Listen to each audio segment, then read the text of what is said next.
saya nggak menghina pribadi, saya menghina kebijakan. Gimana? Gimana ada hate speech di situ?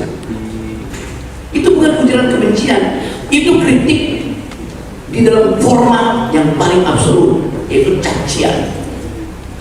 Tapi itu cacian terhadap kebijakan.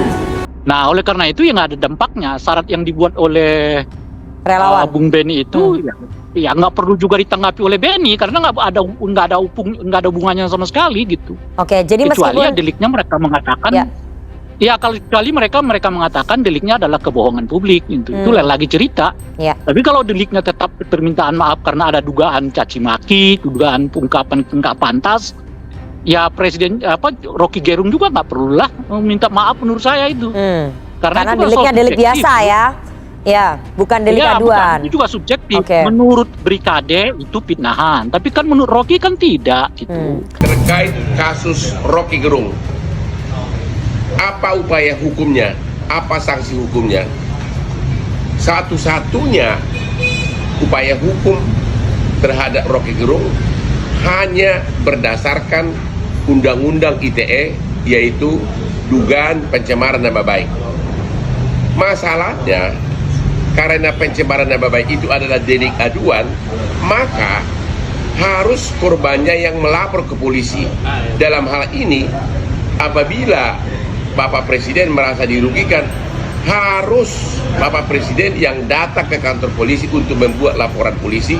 Itulah SOP praktek Undang-Undang ITE sekarang ini.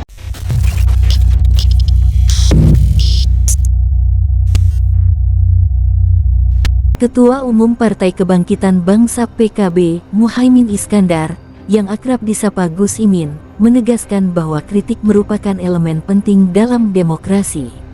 Dalam kerangka demokrasi, partisipasi aktif masyarakat sangat diperlukan. Kritik itu vitamin, kritik itu kenikmatan, kritik itu vitamin untuk kemajuan bangsa, kata Gus Imin di tengah acara deklarasi Ngarojong Gus Muhaimin Presiden 2024 di Kabupaten Bogor, Jawa Barat, Kamis tanggal 10 Agustus tahun 2023. Gus Imin juga mengingatkan para pejabat negara untuk tidak menolak atau melawan kritik yang diutarakan oleh masyarakat. Ia mengambil contoh sikap Presiden Joko Widodo, Jokowi, yang merespon dengan santai kritik tajam yang dilontarkan oleh Rocky Gerung, dan bahkan menganggapnya sebagai masalah kecil. Saya hormat dengan Pak Jokowi yang menyikapi kritik dengan tenang dan santai dan lebih memilih untuk fokus bekerja, tuturnya.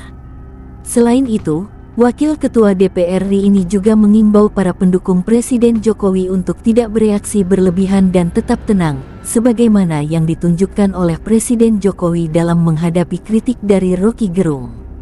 Saya harap pendukung Pak Jokowi tenang, tegasnya. Gus Imin juga membandingkan kondisi saat ini dengan era Orde Baru, di mana kebebasan berbicara dan berekspresi sangat terbatas.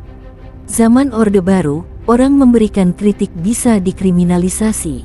Beda dengan sekarang zaman demokrasi, orang bebas untuk menyampaikan aspirasi dan ekspresinya, paparnya. Sebagai Ketua Umum Partai Politik dan sekaligus pemimpin DPR RI, Gus Imin mengungkapkan bahwa hampir setiap hari ia menerima kritik atau bahkan cacian. Namun, ia menganggapnya sebagai hal yang biasa dan tidak perlu merasa terganggu oleh kritik tersebut. Asteris.